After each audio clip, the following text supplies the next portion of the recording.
Hello everyone, welcome to Advait education. तो अभी हम लोग स्टार्ट करने वाले हैं। अब इक्विवेलेंट सर्किट्स को सोल्व करने वाले हैं, रेजिस्टेंस का कैलकुलेशन हम लोग करने वाले हैं।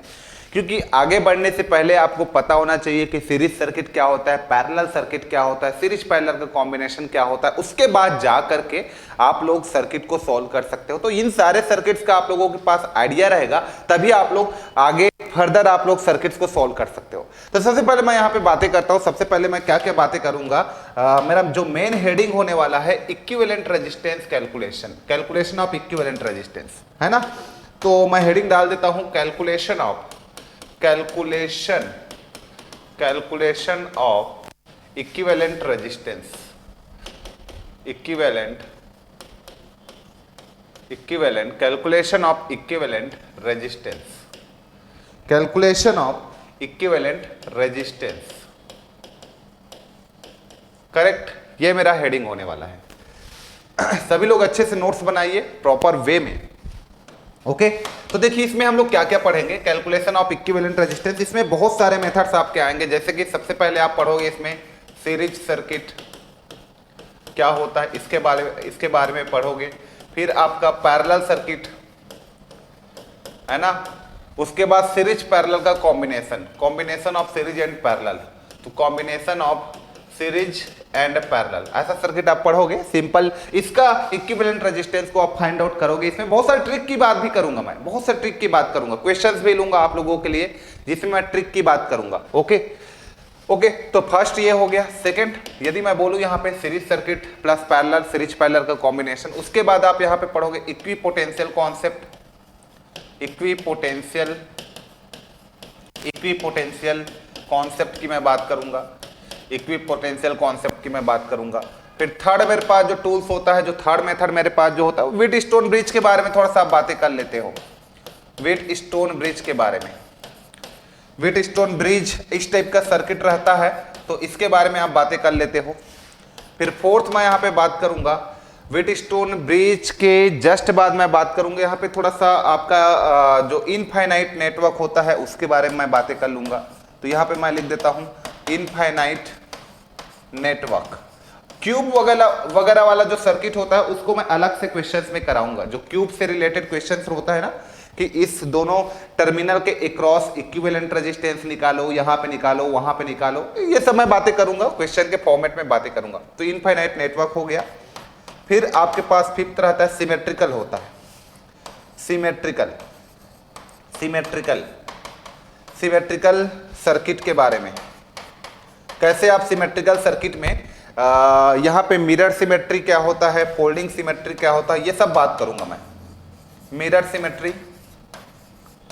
सिमेट्री, ठीक। और यहां पे आप देखोगे तो फोल्डिंग सिमेट्री,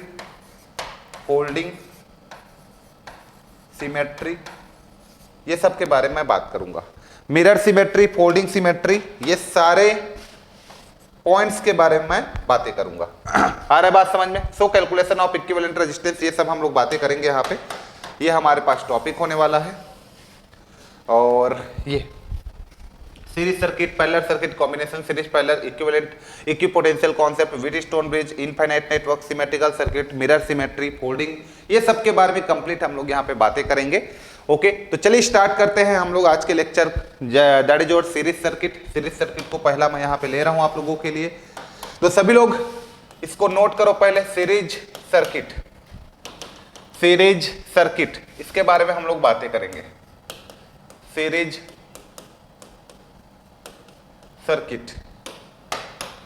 सीरीज सर्किट के बारे में बातें करना स्टार्ट करता हूं।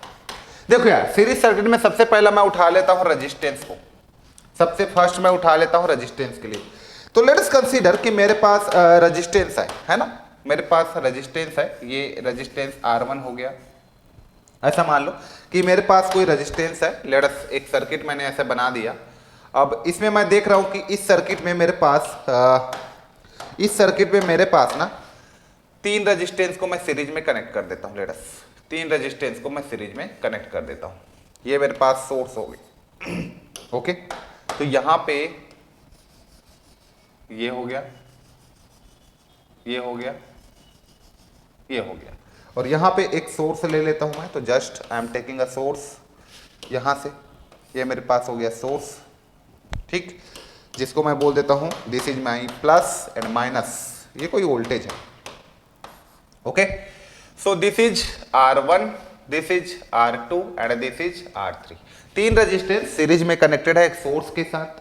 तो ऑब्वियस सी बात है कि यहां का वोल्टेज को सपोज मैं कंसीडर कर लेता हूं V1, यहां के वोल्टेज को मैं कंसीडर कर लेता हूं V2 एंड यहां के वोल्टेज को मैं कंसीडर कर लेता हूं V3। ये मेरा वोल्टेज हो गया। तो let us consider total current of the circuit मेरे पास I है और ये मेरे पास रेजिस्टेंस 1 है, तो इसके क्रॉस करंट मेरे पास I1, इसके क्रॉस करंट मेरे पास I2 एंड इसके क्रॉस करंट मेरे पास क्या हो जाएगा, I3 हो जाएगा। ओके, इतना क्लियर है? चलो वेरी गुड। तो यहां पे मैं देखूं, यहां पे मैं KVL लगाना चाहूं, KVL तो आप लोगों ने पढ़ा ही हुआ है। अब जब आप इसमें KVL आप लगाओगे, सपोज इसमें आप KVL लगाओगे, KVL इक्वेशन, ये तुम्हारा KVL हो गया।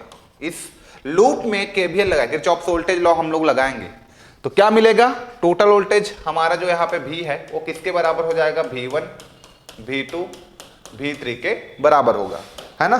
टोटल वोल्टेज जो है मेरा V1, V2, V3 के इक्वल हो जाएगा। Okay, so this is my KVL।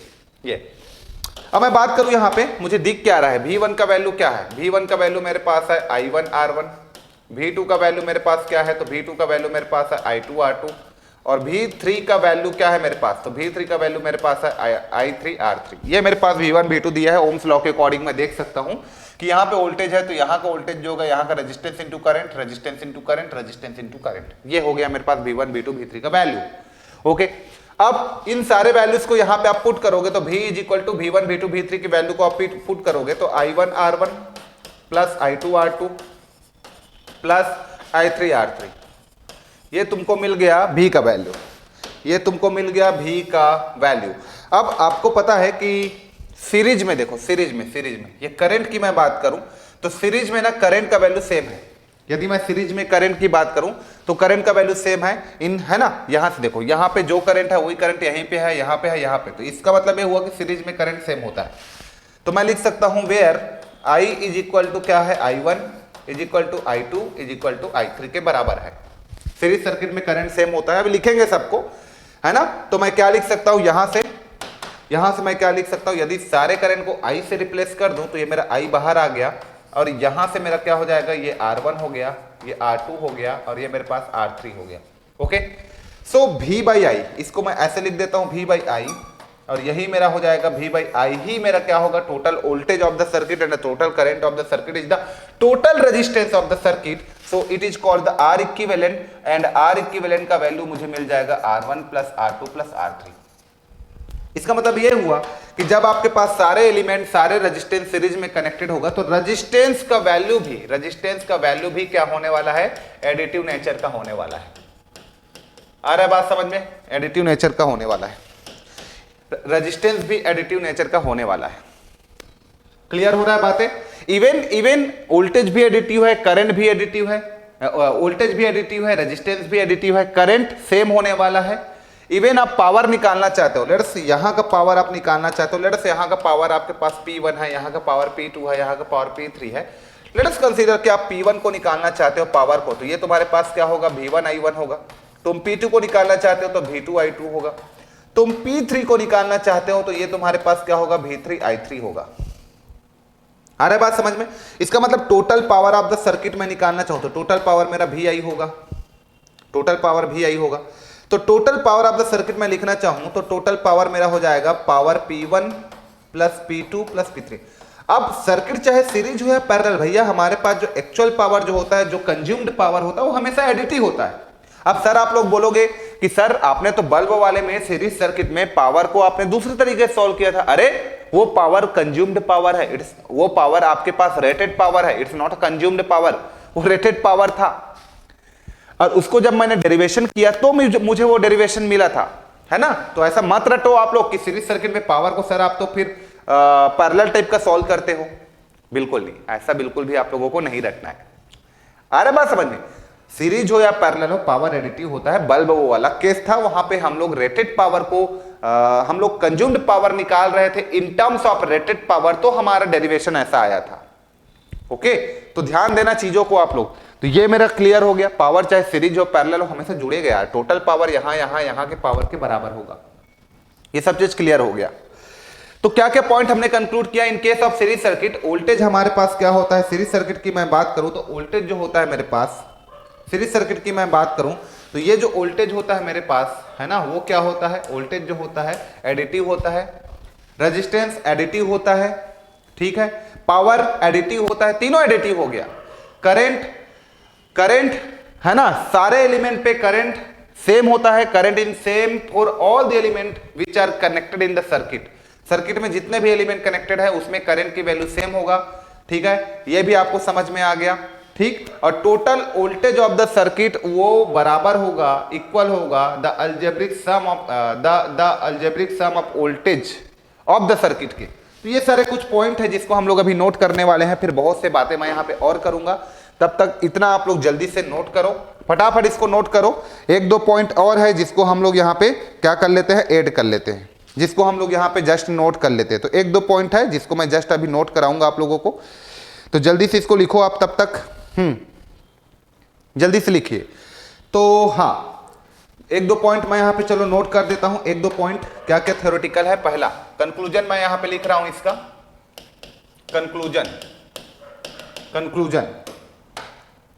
Conclusion point लिख रहा हूं, ठीक है। फर्स्ट कंक्लूजन, फर्स्ट पॉइंट, ठीक। तो इसमें लिखो, फर्स्ट पॉइंट आप लोग लिखो, same current flow through each element of the circuit, all parts of the circuit. तो लिख देते हैं हम लोग यहाँ पे same current flowing through same current flow through all parts of the circuit, same current flow through all parts of the circuit, all parts of the circuit, ठीक है। ये हमने देख लिया, same current flow through all parts of the circuit, पहला point हमने देख लिया, ठीक है। ये आप लोग नोट कीजिए। सेकंड पॉइंट यहां पे लिख देता हूं, applied voltage is equal the sum of different voltage drops. क्या लिख दे सकता हूं मैं, applied voltage equal to sum of applied voltage equal to sum of drops of element. क्या बोलना चाह रहा है कि हमारे पास जो टोटल अप्लाइड वोल्टेज है भी वो आपके ड्रॉप ऑफ एलिमेंट के सम के इक्वल होता है, ठीक है। ये हमने लिख दिया। तीसरा पॉइंट मैं लिख देता हूं यहां पे कि मेरे पास यदि मैं थर्ड पॉइंट की बात करूं तो थर्ड पॉइंट मेरे पास क्या होता है, करंट जो होता है, करंट सेम करंट फ्लो हो गया, अप्लाइड वोल्टेज ये हो गया, रेजिस्टेंस क्या होता है, resistance of the circuit additive होता है, रेजिस्टेंस ऑफ द सर्किट क्या होता है, एडिटिव होता है, वोल्टेज एडिटिव होता है, resistance of the circuit additive होता है, ठीक है। करंट आपका सेम होता है, same current flow through all parts of the circuit, applied voltage is equal to the sum of drop of the element, है ना, मतलब वोल्टेज एडिटिव होता है, resistance of the circuit additive होता है, और थर्ड मैं बोलूंगा और पावर ऑफ द सर्किट, ये भी क्या होता है आपका, पावर ऑफ द सर्किट, ये भी क्या होता है, power of the circuit additive होगा। तो इतने सारे पॉइंट्स हम लोग सीरीज सर्किट में देखें कि भैया करंट आपका सेम होता है, अप्लाइड वोल्टेज एडिटिव होता है, पावर एडिटिव होता है, रेजिस्टेंस एडिटिव होता है, ये सब के बारे में हम लोगों ने देखा, ठीक। अब मान लो तुम्हारे पास यहाँ पे सीरीज सर्किट की मैं बात करूं तो सीरीज सर्किट में आपके पास कोई तीन रेजिस्टेंस है, मान लो तुम्हारे पास R1, R2 और R3 सीरीज में कनेक्टेड है। लेट अस कंसीडर आपका R3 जो है सबसे बड़ा है, तो इन तीनों को जब सीरीज में आप ऐड करोगे तो R इक्विवेलेंट निकालोगे तो क्या करोगे, R1 plus R2 plus R3 करोगे, करेक्ट। तो यहां पे R1, R2, R3 सबसे बड़ा है, तो जब तीनों को सीरीज में आपने ऐड किया तो जो R इक्विवेलेंट आएगा वो R3 से बड़ा आएगा। इसका मतलब ये हुआ कि R इक्विवेलेंट जो है वो ग्रेटर आएगा R3 से। इसका मतलब ये हुआ कि R इक्विवेलेंट जो है वो ग्रेटर आने वाला है R मैक्सिमम से, R मैक्सिमम से ग्रेटर आने वाला है, बड़ा आने वाला है। तो this is the conclusion point. हमेशा मान लो आपके पास कोई तीन रेजिस्टेंस है, इसको ऐसे भी समझ लो, कोई तीन रेजिस्टेंस है, R1 का वैल्यू तुम्हारे पास 1 ओम है, R2 का वैल्यू तुम्हारे पास 2 ओम है, और R3 का वैल्यू तुम्हारे पास 3 ओम है। इन तीनों को तुमने सीरीज में जोड़ा तो R इक्विवेलेंट कितना आ गया, 1 + 2 + 3 आ गया। इसका मतलब 3 2 5 1 6 ओम आ गया। इसका मतलब R इक्विवेलेंट देखो 3 ओम से ज्यादा है, तो यही बोलना चाह रहा हूं मैं कि R इक्विवेलेंट जो है वो ग्रेटर होता है R मैक्सिमम से। जो भी मैक्सिमम वैल्यू ऑफ रेजिस्टेंस है, जैसे 3 है तो 3 से बड़ा ही आएगा। ये भी क्वेश्चन कई बार आप लोगों को पूछा गया है। ओके, तो ये कुछ कंक्लूजन पॉइंट है सीरीज सर्किट का, जिसको आप लोग को पता रहना चाहिए। आ गई बात समझ में? चलो नोट करो आप लोग फटाफट। अब सीरीज सर्किट में थोड़ा सा वोल्टेज डिवीजन रूल की हम लोग यहीं पे बात कर लेते हैं। जब हम लोग बातें कर ही रहे हैं सीरीज सर्किट का, तो जस्ट वोल्टेज डिवीजन रूल की हम लोग बातें कर लेते हैं। ओके, तो वोल्टेज डिवीजन रूल के अकॉर्डिंग क्या हो जाता है, यहाँ पे देखिए सीरीज सर्किट में मान लो वोल्टेज डिवीजन रूल की हम लोग जब बातें कर ही रहे, तो यहाँ पे बातें कर ही रहे, तो देखिए आप लोग ये जस्ट ये हो गया। और यहाँ पे रेजिस्टेंस बना देता हूं मैं। मान लो ये मेरे पास रेजिस्टेंस हो गया, ये 3 रेजिस्टेंस मैंने यहाँ पे बना दिया। This one is R1 and this one is your R2 and this one is your R3। Okay, ये टोटल वोल्टेज है तुम्हारा। अब आप वोल्टेज डिवीजन रूल की बात कर रहे हो, तो let us this is your V1 plus minus, this is plus minus V2 and this is your plus minus V3। Okay, and this is the current of the circuit. हाँ, सब element पे current तो same होगा, current same होता है series circuit में, तो आपको पता है करंट सेम होता है सीरीज सर्किट में। अब आप वोल्टेज डिवीजन रूल निकालना है, तो लेट्स कंसीडर यार कि इसमें मैं टोटल करंट की वैल्यू को फाइंड आउट करना चाहूं, है ना। तो calculate total current, calculate total current of the circuit, current of the circuit. Let us total current मैं I कंसीडर कर लेता हूं, ये I है। यहां से मैं लूप लगाऊंगा और टोटल करंट के वैल्यू फाइंड आउट करूंगा, तो मुझे मिल जाएगा। तो टोटल करंट क्या मिलेगा, टोटल करंट I मिलेगा मुझे। डायरेक्ट मैं लिख देता हूं V/R1। ये डायरेक्ट लूप लगा के मिला है आपको, तो मैं लिख दिया डायरेक्ट R1 + R2 + R3, मैंने टोटल करंट को लिख दिया। ओके, अब देखो आपको यहाँ पे क्या की वैल्यू फाइंड आउट करना है, V1 की वैल्यू को फाइंड आउट करना है। First we have to calculate V1। तो V1 की वैल्यू मुझे निकालना है, तो ओम्स लॉ के अकॉर्डिंग V1 मेरा किसके बराबर होगा, यहाँ के करंट I है, यहाँ पे करंट I है, यहाँ पे भी करंट I है। तो जस्ट V1 जो होगा वहां का करंट इंटू वहां का रेजिस्टेंस, तो जस्ट मेरे पास वहां का करंट क्या है, I1 है या I है, R1 यही होगा। ठीक है, तो यहाँ पे वैल्यूज को मैंने पुट किया। I का वैल्यू मेरे पास क्या है, ये है, तो इसको मैं पुट करूंगा यहाँ पे, तो मेरा क्या हो जाएगा, V हो जाएगा, ये R1 हो जाएगा divided by total resistance R1 R2 और ये R3 हो गया। क्लियर। सेकंड मैं यहाँ पे कैलकुलेट करना चाहूँ, मान लो ये V1 हो गया, V2 को कैलकुलेट करना चाहूँ, तो ये मेरे पास क्या हो जाएगा, I into R2 is equal to I into R2। तो I का वैल्यू मेरे पास क्या है, I का वैल्यू मेरे पास है V divided by R1 plus R2 plus R3, ये हो गया। और R2 का वैल्यू क्या है, तो यहां पे है R2, करेक्ट, ये हो जाएगा। और थर्ड मैं यहां पे बात करूं, V3 की बात करूं यहां पे, तो दिस इज माई V3 और ये मेरे पास हो जाएगा IR3। Okay, IR3। अब I का वैल्यू यहां पे हो जाएगा VR3 divided by R1 plus R2 plus R3। तो डायरेक्ट इसी को ना हम लोग बोल देते हैं वोल्टेज डिवीजन रूल बोल देते हैं। इसी को एक्चुअली हम लोग वोल्टेज डिवीजन रूल बोल देते हैं। आ रही बात समझ में, इसी को वोल्टेज डिवीजन रूल बोल देते हैं। जबकि ये सिंपल से है, इसमें कुछ आपने क्या करना था, करंट निकालना था और यहां पे रख देना था, तो डायरेक्ट इसी को वोल्टेज डिवीजन रूल बोल देते हैं लोग। ठीक है, जैसे कि इसी को वोल्टेज डिवीजन रूल बोल देते हैं। जैसे कि इसको मैं क्वेश्चन के फॉर्मेट में आपको बताना चाहूँ, और अभी ट्रिक की मैं बात करूंगा, जैसे कि मैं क्वेश्चन के फॉर्मेट में बताना चाहूँ। ये आपके पास सर्किट है और इस सर्किट में ये वैल्यू आपको दे दिया है। बस ये जो वैल्यूज है इसको मैं ले लेता हूँ यहाँ पे, ये जो वैल्यूज है इसको ले लेता हूँ। ठीक, ये जो वैल्यूज है इसको ले लेता हूँ। चलो, इसकी वैल्यू आपको दे दिया गया है, इसकी वैल्यू आपको दे दिया गया है 2 ओम, ये 4 ओम दे दिया गया है। ठीक है, और ये आपके पास कितना दे दिया गया है, ये आपके पास दे दिया गया है 4 ओम, करेक्ट। आपको फाइंड आउट करना है। चलो, ये आपके पास हो गया,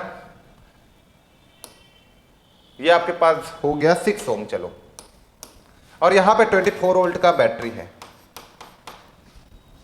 आपको बोला है कि V1 V2 V3 निकालो डायरेक्ट, तो अब आप डायरेक्ट इसमें लूप उप ना लगा के V1 आपको निकालना है, तो डायरेक्ट क्या लिखोगे, V वहां का रेजिस्टेंस जहां का निकालना है divided by total resistance R1 plus R2 plus R3। अब देखो V कितना है तुम्हारे पास, 24 वोल्ट है। R1 पे निकालना है, तो R1 कितना है, 2 ओम है, और टोटल रेजिस्टेंस कितना है तुम्हारे पास 6 4 10 2 12, तो ये 12 हो गया। तो 24 12 से कट गया 2 बार, 2 इंटू 2 आपके पास आ गया 4 वोल्ट आ गया।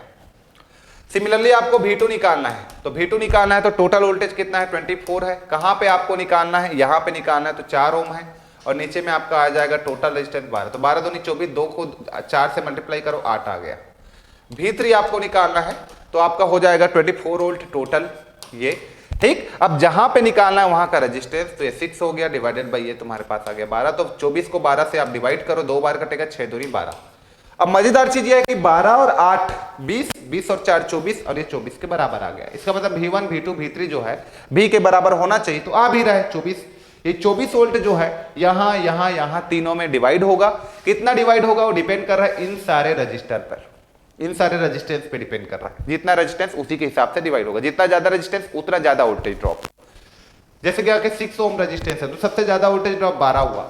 यहाँ 4 ओम रेजिस्टेंस है तो सबसे ज्यादा वोल्टेज ड्रॉप, मतलब उसके बाद वोल्टेज ड्रॉप 8 हुआ। यहाँ 2 ओम रेजिस्टेंस है तो वोल्टेज ड्रॉप 4 हुआ। तो जितना ज्यादा सीरीज में रेजिस्टेंस उतना ज्यादा voltage drop, because voltage drop is directly proportional to resistance. इसलिए आ रहा है बात समझ में, इसलिए ज्यादा हुआ।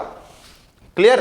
तो इसी क्वेश्चंस को मैं दूसरे मेथड से सॉल्व करूं तो उसमें तो और कुछ करना ही नहीं है। देखो उसमें तो और आपको कुछ करना ही नहीं है। जैसे कि मैं बात कर दूं यहां पे, जैसे कि मैं यहां पे बात कर दूं, यहां पे देखिए इसी क्वेश्चंस को मैं दूसरे मेथड से सॉल्व करूं। लेट अस कंसीडर कि मेरे पास 24 वोल्ट है ना, और रेजिस्टेंस मेरे पास कितना है 6 4 10 2 12, तो 12 ओम बराबर मेरे पास कितना वोल्ट है 24 वोल्ट है।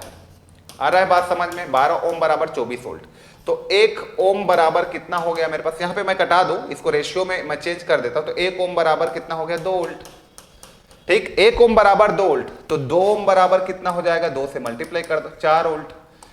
4 ओम बराबर कितना हो जाएगा, अरे भाई 2 से मल्टीप्लाई कर दो 8 वोल्ट, ठीक है। यहाँ पे 6 ओम बराबर कितना हो जाएगा, 2 का मल्टीप्लाई कर दो 6 दूनी 12 वोल्ट। तो देखो हम लोग बिना कुछ वोल्टेज डिवीजन रूल लगाए यहां से भी निकाल लिए आंसर। तो सिंपल है, सिंपल है, एकदम सिंपल कॉन्सेप्ट लगाओ ना, काहे वोल्टेज डिवीजन रूल के पीछे भाग रहे हो। ये कितना इजी है, ये कितना इजी है। क्या यहाँ पे वोल्टेज डिवीजन रूल का फॉर्मूला लगाना पड़ेगा, नहीं, यहाँ पे कोई फॉर्मूला लगाना नहीं पड़ेगा। ये बहुत ही शॉर्टकट ट्रिक है, यहाँ पे कोई फॉर्मूला लगाने की नीड ही नहीं है, आप आराम से वोल्टेज को पा सकते हो। तो दिस इज योर ट्रिक, इसको लिखो ट्रिक, ये तुम्हारा ट्रिक है। कोई वोल्टेज डिवीजन रूल की नीड नहीं है। आप सीधा देख लो 24 वोल्ट है और टोटल सीरीज में रेजिस्टेंस कितना है 12, हमारे पास जो 24 वोल्ट है वो कितने ओम के बराबर है, 12 ओम के बराबर है, मतलब 12 ओम पे ही 24 वोल्ट है टोटल। तो 1 ओम पे कितना है 2 वोल्ट, तो 2 ओम पे 4 ओम पे 6 ओम पे निकाल लो, क्या फर्क पड़ता है। तो ये भी आप इस तरीके से कैलकुलेट कर सकते हो। Okay clear. या फिर कई लोग इसी को ऐसे बोल देते हैं, कई लोग इसी को ऐसे बोल देते हैं कि 6 4 10 2 12, तो इसको बोल देते हैं 12 यूनिट। ये जो 12 यूनिट है वो किसके बराबर है, 24 वोल्ट के बराबर है। ये जो 12 यूनिट है 24 वोल्ट के बराबर है। तो 12 से कट गया 24, कितने बार कटा 2 बार, तो 1 यूनिट जो आया ना, 1 यूनिट जो आपके पास आया वो 2 वोल्ट के बराबर आ गया। तो यहां पे देखो 2 यूनिट है ना, यहां पे कितना यूनिट है 2 यूनिट है, तो कितना आ जाएगा 2 दूनी 4, 4 दूनी 8, 6 दूनी 12, वही आंसर, वही आंसर आ गया, ठीक, वही आंसर हमारे पास आ गया। तो जस्ट आप लोग को इस तरीके से चीजों को सॉल्व कर सकते हो, ठीक। तो देखो 4 8 12 यहां भी तो आंसर आया था, 4 8 12, ये 4 ये 8 और ये 12। आ रहा है बात समझ में सभी को, आप सभी को समझ में आ रहा है। तो इस तरीके से आप सॉल्व कर सकते हो, क्लियर हो रहा है, इस तरीके से आप सॉल्व कर सकते हो। ओके, इस तरीके से आप सॉल्व कर सकते हो। तो हम लोगों ने बहुत सारा चीज देखा सीरीज में कुछ कुछ छोटे छोटे पॉइंट हम लोगों ने देखा है ना।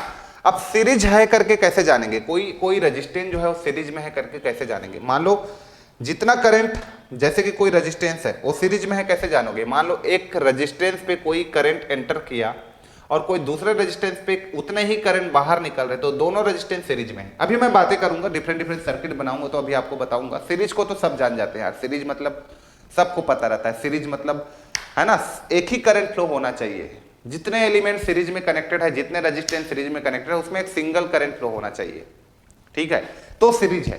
करंट डिवाइड होता तो आप बोल देते पैरेलल में। ओके, तो ये सीरीज। वही इंडक्टर की मैं बात करूं, अभी रेजिस्टेंस की आप लोगों ने बात किया था, अब मैं मान लो इंडक्टर की बात करूंगा। इंडक्टर का। ठीक, थोड़ा सा मैं इंडक्टर के बारे में भी बात कर लेता हूं इसी में। इंडक्टर की मैं बात करूं यहां पे, ठीक, तो जब इंडक्टर आपका सीरीज में कनेक्टेड है, लेट अस इंडक्टर आपका सीरीज में कनेक्टेड है, दो या दो से अधिक इंडक्टर जब सीरीज में आपका कनेक्टेड है तो क्या होगा, तो जब आपका इंडक्टर सीरीज में कनेक्टेड रहेगा तो ध्यान से देखिए यहाँ पे, ये आपके पास इंडक्टर सीरीज में कनेक्टेड रहेगा तो क्या होने वाला है यहाँ से, तो चलो यहां से मैं बना देता हूं, ये रेजिस्टेंस नहीं, इस बार बनाता हूं मैं इंडक्टर। ये इंडक्टर मैंने बना दिया, ये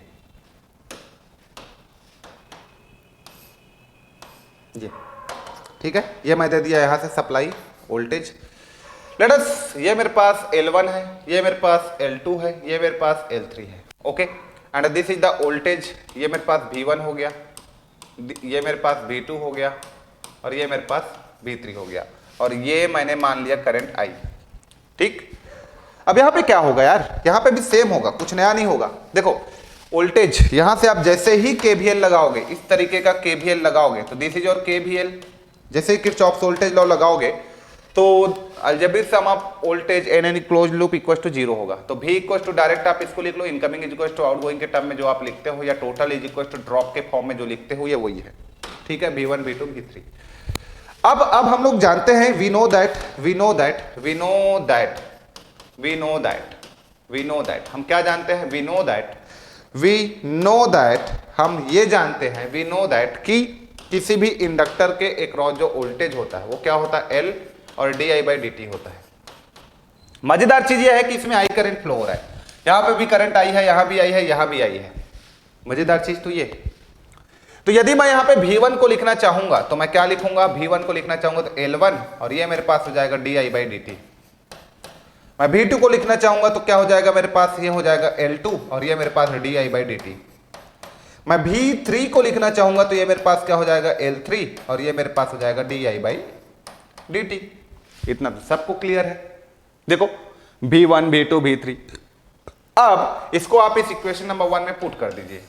जब इन सारे वैल्यूज को इक्वेशन नंबर 1 में पुट करोगे, हाँ, और V को भी लिख सकता हूं मैं, V को भी लिख सकता हूं, V is equal to L equivalent, क्योंकि टोटल वोल्टेज है तो टोटल रेजिस्टेंस भी होगा, और इसको भी मैं लिख देता हूं di/dt, और करंट तो सेम ही फ्लो हो रहा है सबके लिए, di/dt।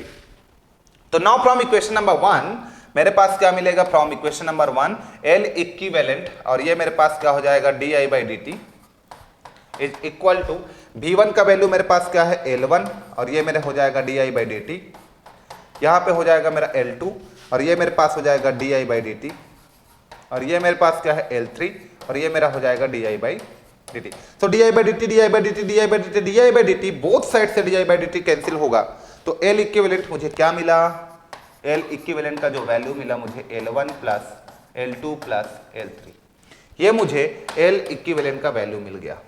गॉट इट, ये मुझे L इक्विवेलेंट का वैल्यू मिल गया, L इक्विवेलेंट का वैल्यू मिल गया। इसका मतलब यह हुआ कि जब इंडक्टर को भी आप सीरीज में जोड़ते हो तो इंडक्टर एडिटिव नेचर का होता है। मजेदार चीज तो यह कि इंडक्टर को आप ऐड करते हो तो इंडक्टर भी आपका एडिटिव नेचर का होता है, और ये पूरा सेम फॉर्मूला कैरी करेगा जो आप रेजिस्टेंस का कर रहे थे, रेजिस्टेंस के लिए, ठीक, रेजिस्टेंस के लिए कर रहे थे। तो इंडक्टर के लिए भी सेम आप सब चीज लिख सकते हो, लिखोगे तो वोल्टेज एडिटिव होता है, इंडक्टेंस एडिटिव होता है, करंट सेम होता है, पावर एडिटिव होगा, एनर्जी एडिटिव होगा, जो भी आप लिखना है लिख सकते हो इंडक्टर के लिए। इंडक्टिव रिएक्टेंस एडिटिव होगा, इंडक्टिव रिएक्टेंस भी एडिटिव होगा, क्योंकि आपको पता है कि इंडक्टर को आप एक्सएल के फॉर्म में भी लिख सकते हो, एक्सएल के फॉर्म में भी लिख सकते हो। तो एक्सएल जो है वो आपके पास XL1 plus XL2 plus XL3 के फॉर्म में भी लिख सकते हो, where XL is the inductive reactance, यह भी लिख सकते हो। क्लियर, तो उन सारे पॉइंट्स को यहां भी लिखा जा सकता है, जितने भी आप रेजिस्टेंस के लिए पढ़े हो वो सब इंडक्टर और इंडक्टिव रिएक्टेंस के लिए लिख सकते हो। ठीक है, यहां के लिए भी सेम वोल्टेज डिवीजन रूल वगैरह हर चीज लगा सकते हो, सेम वोल्टेज डिवीजन रूल वगैरह। तो सेम वोल्टेज डिवीजन रूल वगैरह इसके लिए लगाओगे तो क्या मिलेगा, आपको क्या मिलेगा, एक बार देखिए यहां पे वोल्टेज डिवीजन रूल हम लगाएंगे इसके लिए भी, तो वही सेम चीज मिलेगा जो हमको मिल रहा था रजिस्टर के लिए। ठीक है, यहां पे मान लो ये तुम्हारे पास इंडक्टर है, ये यहां पे आप L1 L2 L3, ये तुम्हारे पास V1 V2 V3, और यहाँ से आप बोल देते हो supply, this is your plus minus, ये करंट है ना। तो V1 V2 V3 को निकालोगे, ये V है, तो यहाँ पे भी सेम फॉर्मूला मिलेगा। जैसे कि आपको यहाँ पे फर्स्ट कैलकुलेट करना है V1 की वैल्यू को, तो यहाँ पे भी टोटल वोल्टेज है ना। आप डायरेक्ट एक्सेल के फॉर्म में भी लिख सकते हो, कोई फर्क नहीं पड़ेगा, या एल के फॉर्म में लिख सकते हो, क्योंकि एल एक्सेल जो होता है एल के प्रोपोर्शनल होता है। हाँ, लेकिन कैपेसिटर आएगा तो वो इनवर्सली प्रोपोर्शनल होता है, इसलिए फर्क पड़ जाता है उस पर। है बात समझ में? तो यहां पे हम लोग लिख सकते हैं V1 is equal to V, V1 is equal to V, और डायरेक्ट आप L1 लिखने का मन है तो आप L1 लिख लो। अब या फिर तुमको XL1 लिखने का मन है तो XL1 लिख लो, डिपेंड कि दिया क्या है, हेनरी में है कि ओम में है। आ रहा है बात समझ में? तो ये मेरे पास XL1 हो जाएगा, XL2 हो जाएगा, XL3 हो जाएगा। यही आपके पास V और L1 डिवाइडेड बाई आपका L1 plus L2 plus L3 भी लिख सकते हो, कोई फर्क नहीं पड़ेगा। क्यों?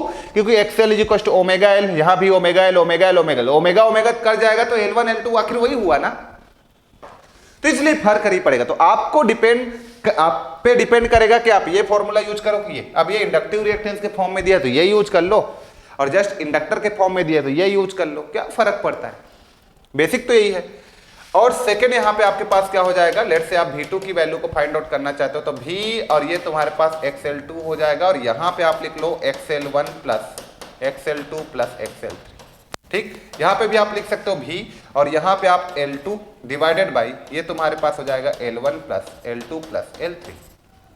ठीक, और थर्ड मैं यहाँ से क्या लिख सकता हूँ, V3 is equal to V और XL3 divided by XL1 plus XL2 plus XL3 is equal to ये मेरे पास हो जाएगा V, और ये हो जाएगा मेरे पास L3 डिवाइडेड बाई ये हो जाएगा L1 plus L2 plus L3। Okay, तो ये सारे फॉर्मूला वैलिड है आपके लिए। ठीक, इवन आप यहां पे जो ट्रिक बताया था रेजिस्टेंस के लिए वो भी इसके लिए वैलिड होगा। इवन जो ट्रिक बताया था मैं रेजिस्टेंस के लिए वो भी वैलिड होगा, उसको भी लगाइए। चलिए ये जो है उसको भी लगाइए। लेट अस कंसीडर कि यहां पे आपके पास गिवन है ये L1 L2 L3 गिवन है, मान लो चलो ये तुम्हारा L1 L2 ओम में गिवन है, चाहे ये किसी में भी गिवन है, 2 हेनरी है, ये 6 हेनरी है, और ये तुम्हारा 12 हेनरी है। हेनरी में दे दिया है ना, क्या फर्क पड़ता है, इंडक्टेंस के फॉर्म में दे दिया है। और यहाँ पे V का जो वैल्यू है वो आपको दे दिया है मान लो 24 वोल्ट, 24 वोल्ट। तो क्या करेंगे हम लोग भैया कि हमारे पास कितना यूनिट है, टोटल काउंट करो, हमारे पास कितना यूनिट है, 12 और 6 2 8 है ना, 6 2 8 और 12 कितना होता है, 12 और 8 20 होता है ना। तो हमारे पास 20 यूनिट है, ये 20 यूनिट है, और ये 20 यूनिट किसके बराबर है भैया, 24 वोल्ट के बराबर है। तो एक यूनिट मेरे पास कितना हो गया, 24/20 या 12/10 या फिर 1.2 बोल लो, चलो 1.2।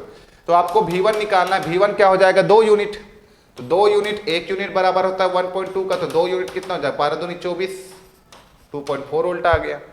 V2 तुमको निकालना है, कितना आ जाएगा, 6 यूनिट। तो 6 गुणित 12/10 भी कर सकते हो आप चाहोगे तो, है ना, या फिर आप इसको लिख सकते हो 1.2, इसको आप क्या लिख सकते हो 1.2। तो 12 छक्का 72, 7.2 आ गया।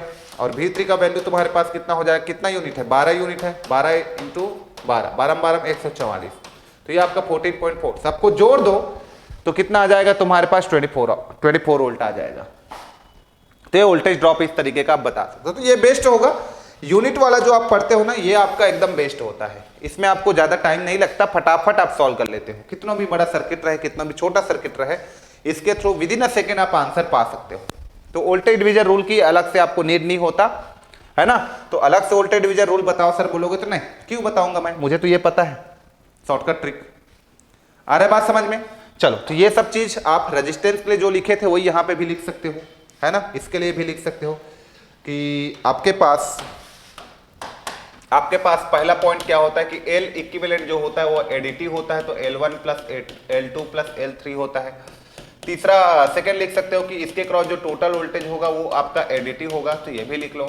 इसके क्रॉस जो टोटल एनर्जी होगा वो भी एडिटिव होगा, है ना, वो भी एडिटिव होगा, तो ये भी लिख सकते हो आप, और सो ऑन, है ना, आगे। ठीक है, करंट आपका क्या होने वाला है, सेम होने वाला है, तो I1 will be equal to I2 will be equal to I3, ये भी लिख सकते हो। ठीक है, तो यही सब तो लिख रहे थे। पांचों पॉइंट और लिख सकते हो कि L इक्विवेलेंट जो होने वाला है वो मच ग्रेटर होने वाला है, जो भी इसका L मैक्सिमम होगा उससे, ये भी आप जानते हो। तो यही सारे इंपॉर्टेंट पॉइंट को आप लोग को लिखना रहता है, जानना रहता है। Okay, clear? चलो अब हम लोग बात करते हैं, मैं थोड़ा स्पीड से पढ़ा रहा हूं, आप लोग आराम से पढ़ो ना, कोई दिक्कत नहीं है, आप लोग आराम से लिखो, आराम से पढ़ो। आप वीडियो को पॉज करके भी लिख सकते हो, आप वीडियो को स्टॉप करके भी लिख सकते हो, है ना। तो मेरा स्पीड इंटेंट जिसको हम लोग बोलते हैं वो थोड़ा हाई रहेगा, ताकि आपको थोड़ा एनर्जेटिक लगे चीजें, है ना। आपको ऐसा मत लगे कि सर थोड़ा फास्ट पढ़ा रहे हैं, ऐसा मत लगे, आराम से पढ़ रहे हैं हम लोग चीजों को। लेकिन आप लोग स्लो भी कर सकते हो, आपके ऊपर है, आप किस स्पीड में देखना चाहते हो। प्लेयर में आपका स्पीड वहां पे दिया रहता है, उस हिसाब से आप अपना मैनेज कर लो। फास्ट देखना है तो और फास्ट कर लेना, किसी किसी को स्लो पसंद है तो स्लो कर लेना, लेकिन आराम से देखो आप लोग, ठीक? ओके, चलो, तो ये हमको समझ में आ गया।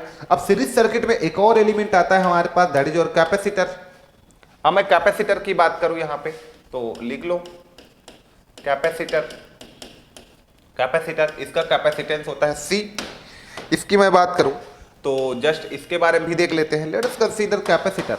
यहां पे क्या होने वाला है, यहां पे क्या होने वाला है, ठीक, यहां पे क्या होने वाला है, लेट्स सी, चलो देखते हैं। ये सप्लाई, ये, चलो, तो यहां पे हम लोग देखें तो जस्ट मेरे पास कैपेसिटर है, ये मेरे पास कैपेसिटर, ये भी दूसरा कैपेसिटर, और ये मेरे पास third capacitor. Okay, so here ये C1 हो गया, C2 हो गया, C3 हो गया, ये V1, V2, V3, plus minus add plus minus, और यहां पे मैं लिख देता हूं प्लस माइनस टोटल वोल्टेज, ठीक। अभी मैं कैपेसिटेंस के फॉर्म में लिख रहा हूं चीजों को, देखते रहिए। सीरीज सर्किट है तो करंट सेम होगा। ओके, अब फिर से वही है कि यहां पे फिर से केवीएल अपन लगाएंगे इस तरीके का। तो हमको पता है केवीएल जब भी लगाते हैं तो केवीएल सीरीज सर्किट में जब लगाएंगे, इसका मतलब यह है कि टोटल वोल्टेज जो होगा मेरा, वो आपका V1 plus V2 plus V3 के इक्वल होगा। ये मुझे पता है, इतना क्लियर हो गया कि टोटल वोल्टेज जो होगा वो V1 V2 V3 के इक्वल होगा। ओके, और यहां से मैं V1 की वैल्यू को लिखना चाहूंगा तो V1 कैपेसिटर के क्रॉस मेरा क्या हो जाएगा, वोल्टेज को लिखना चाहूं तो ये मेरे पास हो जाएगा C1 इंटीग्रेशन ऑफ 1/C1 ना, not C1, 1/C1 integration of I dt। Current तो सेम है ना। सिमिलरली मैं V2 को लिखना चाहूं तो वहां यहां भी हो जाएगा 1/C2 integration of I dt, और V3 को लिखना चाहूंगा तो ये भी मेरा हो जाएगा 1/C3 integration of I dt। Correct. ये अब यहां से इन सारे वैल्यूज को यहां पे रखूंगा तो total voltage V is equal to क्या हो जाएगा, V1 V2 V3। ओके, अब यहां पे भी मैं टोटल वोल्टेज V को भी लिख देता हूं, V को 1/C equivalent integration of I dt is equal to 1/C1 integration of I dt plus 1/C2 integration of I dt plus 1/C3 integration of I dt। Clear? ये तो यहां से I dt दोनों साइड से cancel होगा तो मुझे क्या मिलेगा, 1/C equivalent is equal to 1/C1 1/C2 1/C3, यही मिलेगा। करेक्ट। अब यहां से मैं 1/C इक्विवेलेंट को सॉल्व करूं तो 1/C equivalent is equal to मुझे क्या मिलेगा, C1 C2 C3, और ये मेरे पास क्या हो जाएगा, C1 C2 plus C2 C3 plus C3 C1। Correct. और यहां से मैं C इक्विवेलेंट की वैल्यू को फाइंड करना चाहूं तो C इक्विवेलेंट मुझे क्या मिलेगा, C1 C2 C3 divided by C1 C2 C2 C3 और C3 C1, ये वैल्यू मुझे मिलने वाला है। करेक्ट। तो जब तीन कैपेसिटर जो है सीरीज में कनेक्टेड है, सीरीज में कनेक्टेड है तो मुझे नेट कैपेसिटेंस की वैल्यू ये मिलेगा, ठीक, ये वैल्यू इस तरीके से आप सॉल्व कर सकते हो।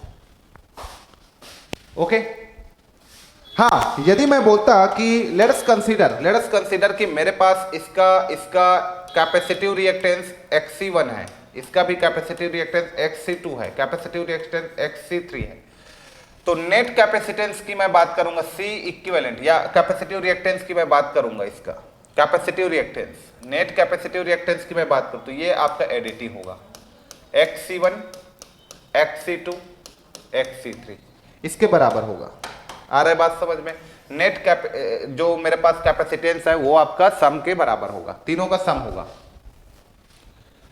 ठीक, क्योंकि हमको ये पता है ना कि कैपेसिटिव रिएक्टेंस और कैपेसिटेंस में क्या रिलेशन है। तो कैपेसिटिव रिएक्टेंस जो वो आपका होता है अपॉन ओमेगा सी 2πf। इसका मतलब कैपेसिटिव रिएक्टेंस जो होता है वो कैपेसिटेंस के इनवर्सली प्रोपोर्शनल होता है। Got it? तो ये आप सभी को पता होना चाहिए। क्लियर? तो ये मेरे पास आ गया।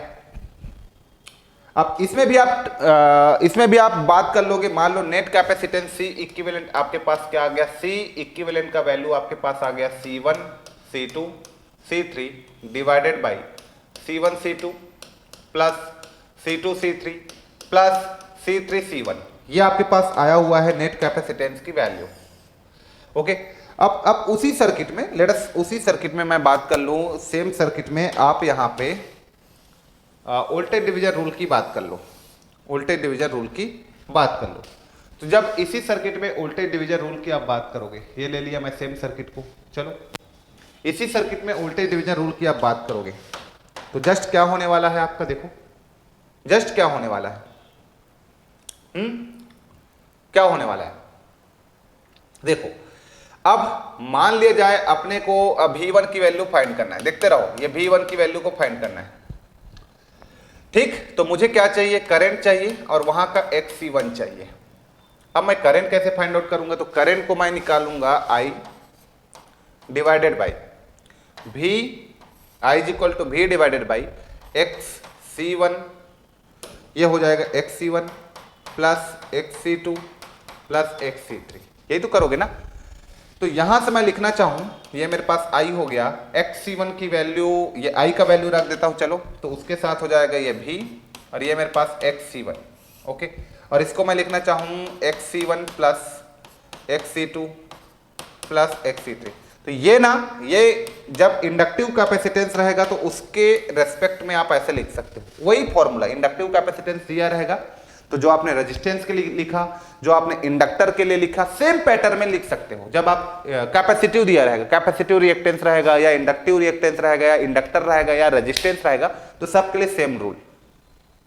बट इसी को कैपेसिटेंस के फॉर्म में लिखना है, कैपेसिटेंस के फॉर्म में, मान लो फेरेड में दिया है आपको, फेरेड में वैल्यू दिया है, तब लिखना है तो क्या हो जाएगा, तब लिखना है तो V1 इज इक्वल टू, ये V हो गया तुम्हारे पास, XC1 को मैं लिख देता हूं डायरेक्ट 1/C1, यही तो होगा, सब में कर जाएगा। यहां पे भी मैं लिख देता हूं 1/C1, यहां भी लिख देता हूं 1/C2 और यहां भी लिख देता हूं 1/C3।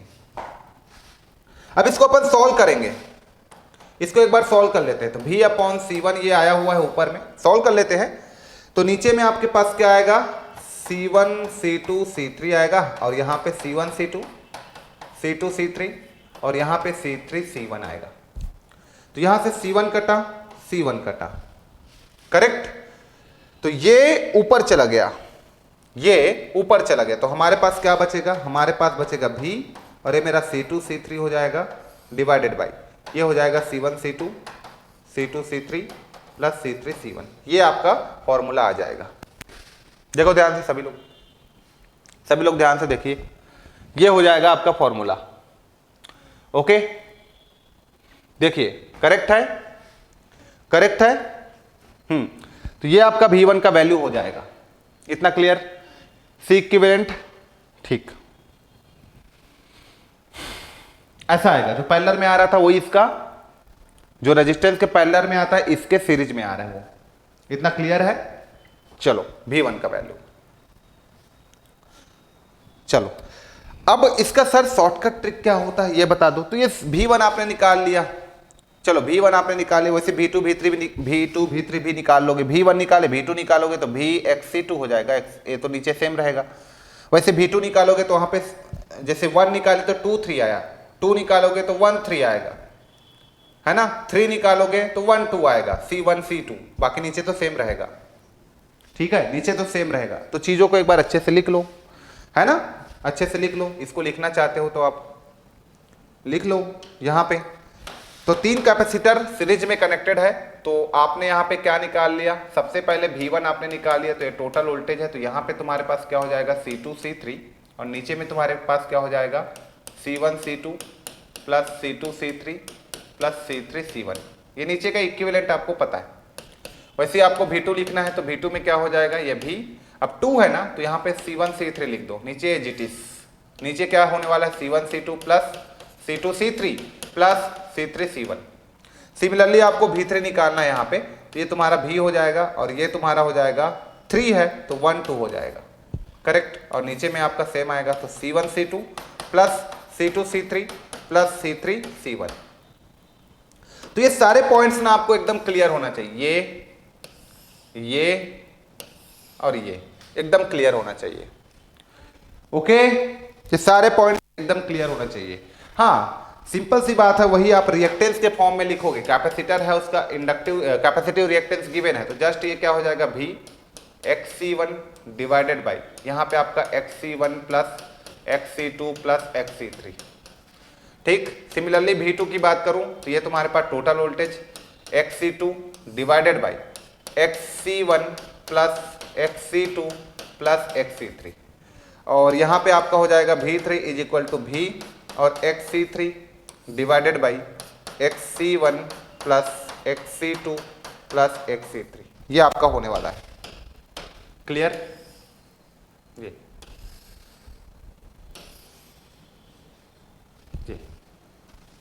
नोट करो सभी लोग, फटाफट नोट कीजिए।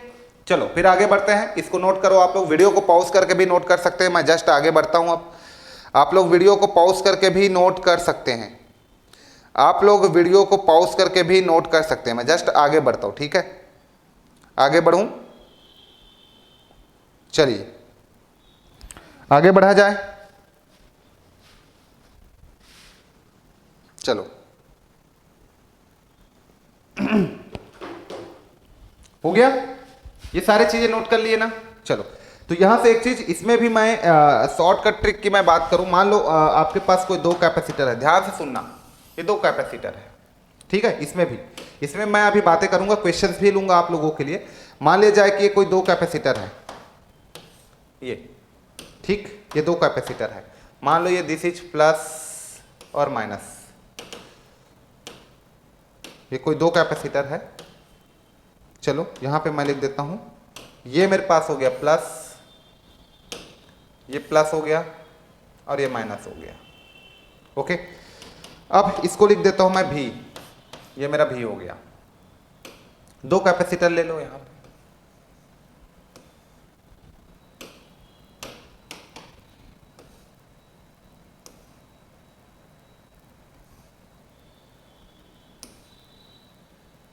ये चलो ये मेरे पास C1 हो गया, ये C2 हो गया। चलो ये 2 फेरेड का हो गया और ये 4 फेरेड का हो गया, और ये तुम्हारे V इज इक्वल टू ना कितना है, मान लो 12 वोल्ट है।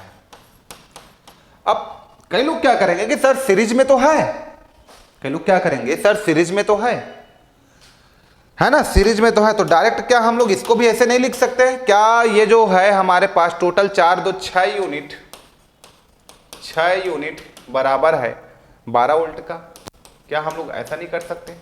नहीं कर सकते। 6 कम 6 6 दूनी 12, 1 यूनिट बराबर आपके पास आ गया, 1 यूनिट बराबर 2 वोल्ट आ गया। आ रहा बात समझ में? तो यहां पे तुम कर दोगे 2 यूनिट, तो आप लिख सकते हो आपके अकॉर्डिंग 2 यूनिट मतलब 2 इंटू 2 मतलब 4 वोल्ट, और V2 का वैल्यू आपके पास कितना यूनिट है? 4 यूनिट, तो 4 इंटू 2 करोगे तो आपके पास आ जाएगा 8 वोल्ट। 8 4 12 वोल्ट तो आ गया, आपको लगेगा भी कि 8 4 12 आ गया, 4 और 8 12 होता है, आ गया। लेकिन V1 और V2 आपका गलत आ गया, ये इसको आप V1 मेंशन कर रहे हो, इसको आप V2 मेंशन कर रहे हो, तो आपका आंसर गलत होगा, आपका आंसर गलत होगा। तो आप क्या करोगे, जस्ट आप जब इसको ऐसे निकालोगे ना, तो इसको देखो, इसको सिंपल मैं उससे भी बता देता हूं आपको, वोल्टेज डिवीजन रूल से भी इसको मैं बता देता हूं।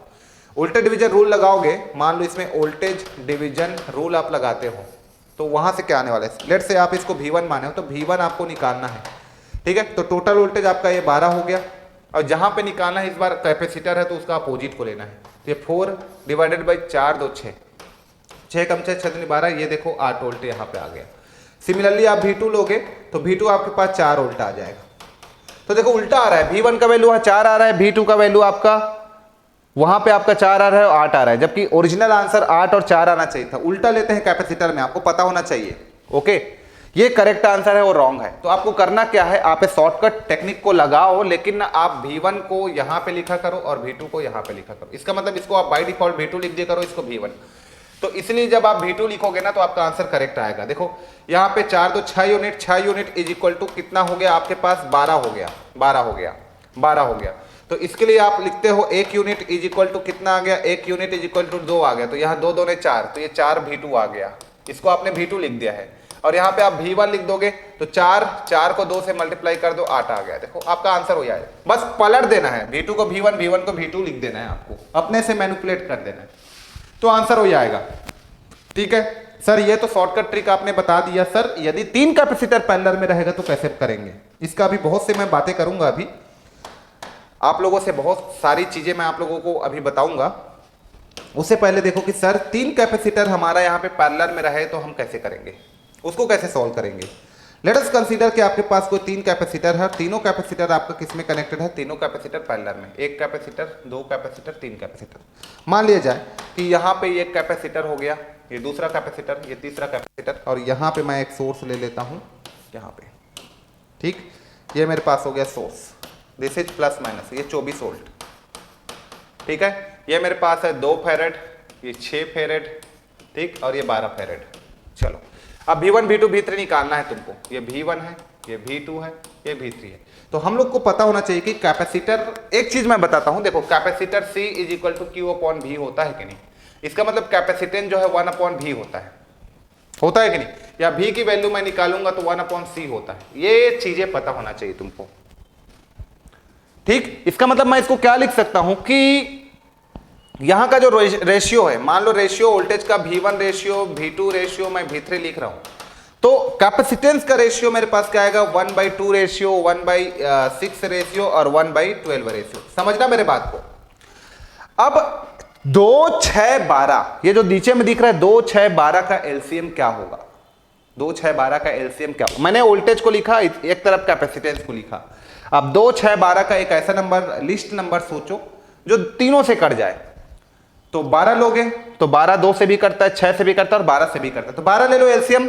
तो 2 6 12, ये 2 6 12 का एलसीएम मैं निकालूं तो मैंने 12 लिया, जो तीनों से कटता है। ऐसा नंबर कोई सोच लो जो तीनों से कटता है। 24 भी ले लेते फिर भी कोई फर्क नहीं पड़ता। तो मैंने 2 6 12 2 6 12 जो है उसका एक ऐसा नंबर सोचा जो तीनों से कट जाए। 12 है, 18 नहीं कटेगा 12 से, 24 कट जाता, 24 भी ले सकते थे, कोई फर्क नहीं पड़ेगा आंसर में। तो 2 6 12, इसका मैंने एक ऐसा नंबर सोचा 12। अब मैंने क्या किया कि 12 को यहां पे लिखा, 12 को 2 से डिवाइड किया, 12 को 2 से डिवाइड करूंगा मैं, चलो लिख देता हूं, आपको फर्स्ट स्टेप पूरा बता देता हूं। ऐसा कर देता हूं 12/12, तो 12/2 मेरे पास कितना आ गया 6, 12/6 आ गया 2, 12/12 कितना आ गया 1। ऐसे लिखना है आपको, ऐसे इसलिए लिखना है, 1/1/1 है रेशियो, उसको आपको इस फॉर्म में लेके आना है। तो आपके पास 6 2 और 1, 6 2 1।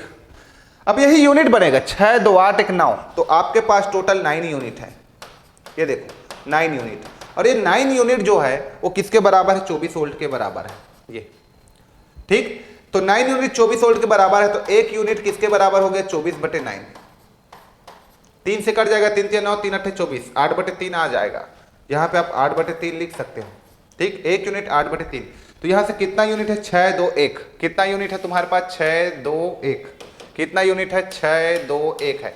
तो इसमें मल्टीप्लाई करो, यूनिट में वोल्टेज निकालना है, तो कितना 3 है ना, 8/3 का, यहाँ पे भी 8/3 का, यहाँ पे भी 8/। जब ये प्रैक्टिस कर लोगे, 5-6 क्वेश्चन बना लोगे, तो आपकी स्पीड जो है बहुत फास्ट हो जाएगा। इसी को आपको बोलता मैं कि चलो वोल्टेज डिवीजन रूल से बनाऊंगा तो बहुत लंबा कैलकुलेशन हो जाता, लेकिन जब इसी चीज को आप प्रैक्टिस कर लोगे तो आपका स्पीड बहुत फास्ट हो जाएगा। या फिर बोल रहा हूं मैं, आपका स्पीड बहुत फास्ट हो जाएगा।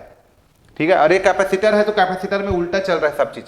तो 8 3 24/3 यहाँ का वोल्टेज आ गया, 8 2 16/3 यहाँ का वोल्टेज आ गया, 8 1 8/3 यहाँ का। अब सबको जोड़ दो, 24 और 16 होता है 40 और 8 48, 48/3 कितना आ गया, इसको 3 3 9, 3 8 24, 8/3 करेक्ट आ रहा है ना।